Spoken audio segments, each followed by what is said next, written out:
میرے محترم بھائیوں بزرگوں، ذرا منظر دیکھیے، نبی کریم صلی اللہ علیہ وسلم بیٹھے ہیں، صحابہ کرام رضوان اللہ اجمعین ارد گرد بیٹھے ہیں، نور ہی نور ہے۔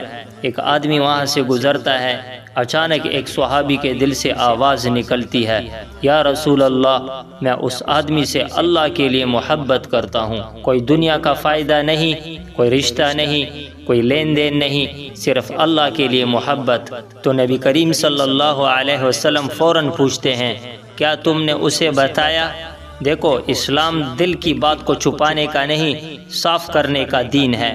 صحابی کہتے ہیں، نہیں یا رسول اللہ۔ تو نبی کریم صلی اللہ علیہ وسلم فرماتے ہیں، کھڑے ہو جاؤ، اس کے پاس جاؤ اور اسے بتاؤ، یہ سنت ہے، یہ ایمان کا حسن ہے، یہ دلوں کو جوڑنے کا طریقہ ہے۔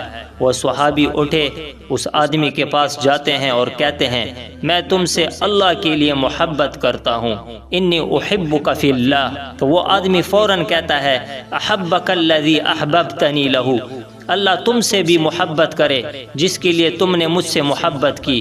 یہ جملہ صرف الفاظ نہیں، یہ دعائیں ہیں، یہ جنت کے راستے ہیں۔ جب یہ بات نبی کریم صلی اللہ علیہ وسلم کو بتائی گئی تو آپ صلی اللہ علیہ وسلم نے فرمایا، تم اسی کے ساتھ ہوگے جس سے تم محبت کرتے ہو، اور تمہیں وہی ملے گا جس کی تم نے نیت کی۔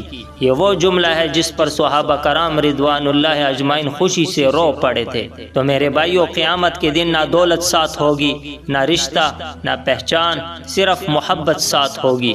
ذرا اپنے دل سے پوچھئے، ہم کس سے محبت کرتے ہیں؟ کیا ہماری محبت اللہ کے لیے ہے، یا مفاد کے لیے، یا دنیا کے لیے؟ کیونکہ انسان قیامت کے دن اپنی محبت کے ساتھ اٹھایا جائے گا۔ تو میرے بھائیوں، اگر کسی سے اللہ کے لیے محبت ہے تو اسے بتا دو، یہ سنت ہے، یہ دلوں کو زندہ کرتی ہے، اور دعا کیا کریں کہ یا اللہ، ہمیں اپنی محبت اور اپنے محبوب صلی اللہ علیہ وسلم کی محبت اور نیک لوگوں کی محبت عطا فرما۔